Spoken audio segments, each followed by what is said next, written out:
Let's get into it. We have the Hawks defeat the Celtics there, 130 to 122, in a redemption game for Trae Young and the Atlanta Hawks, who had both pitiful game 1 and 2 performances, really turning it around here and keeping everything simple, attacking, consistently getting in the paint there. That was the difference for the Hawks there. Having 7 players in double figures, Trae Young with 32, Javonte Murray with 25, Sadiq Bey with 15, Bogdanovich with 15, Hunter with 11, and Johnson and Capella with 10 each, a pair there. And just to get that balance and stability, of course, role players play better at home, right? There's a little bit more comfortable there, being a little bit more comfortable at home versus the road. You're able to settle in, and the Hawks were able to do that all night and keep the Celtics off balance. It was competitive early, and the Hawks started to pull away there, and it just seemed like the Celtics defense just really couldn't stop the Hawks. The Hawks did a good job of attacking, switching into certain situations, especially with Trae Young switching with Al Horford and Javonte Murray switching on Derek White and others, and really just keeping a different consistency to their offense, and that's the thing that they leaned on. When it seems like that kind of just floated in and out in the first 2 games, they showed why they were a top 3 offensive team in the league. This game here, scoring 130 points, having 7 players in double figures shows that, to get that stability and balance throughout your team and roster scoring wise. That was good. Another thing that helped the Hawks was points in the paint, 54 to 40, as I explained there, with Trae Young and Javonte Murray specifically attacking the paint there. Sadiq Bey as well, and other guys just being able to finish at the rim and just attack the Celtics, spread them out, and be able to take advantage of those matchups. And especially the rebounding. This was the one thing that I said Atlanta had a chance to impact this series. I don't think they're going to win the series, but if they had any chance, it would be on the glass. And to get 48 rebounds to 29, that is significant ending possessions there, especially on the defensive end. But I believe they had 5 more offensive rebounds there on the offensive end. So you're getting that type of productivity and second chance points, second chance opportunities, stopping the Celtics from getting second chance opportunities.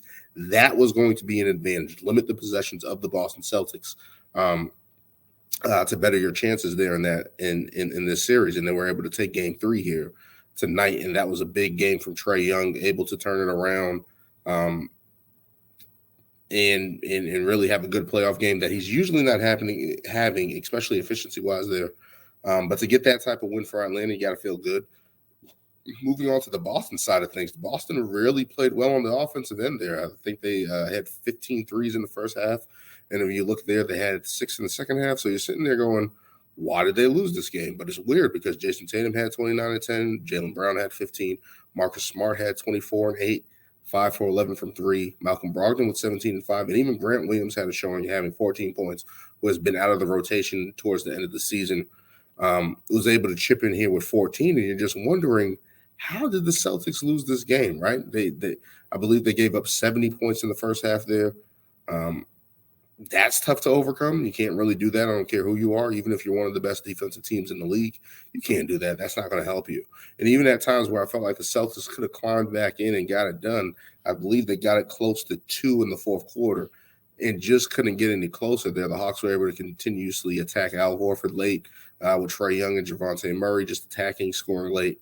But it was just weird because the Boston Celtics led in assists 31 to 24.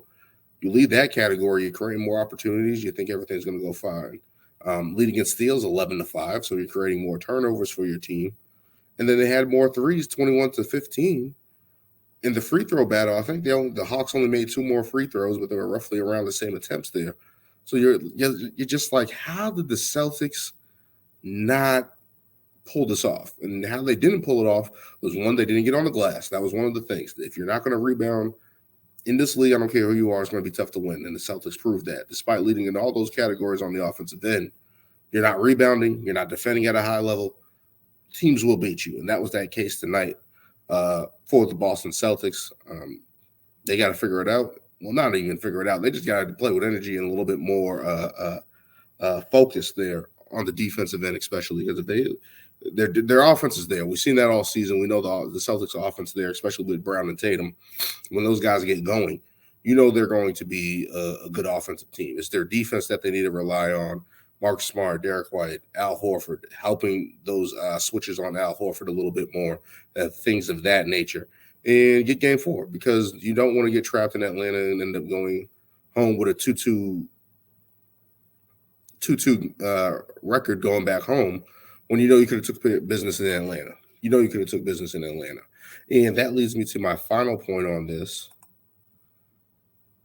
Regardless, Celtics, no Magic City or King of Diamonds in Atlanta.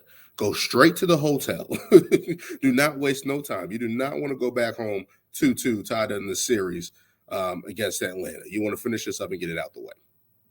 Seriously, no King of Diamonds, no Magic City or whatever clubs are down there in Atlanta. Don't do it. Just don't do it. Please don't do it. Do not do it. Finish up and you win the game. You win game 4. Then maybe you can go to Magic City, King of Diamonds before you come back to Boston. Just saying. Take care of business. Get this out the way. Don't make this series longer than it needs to be.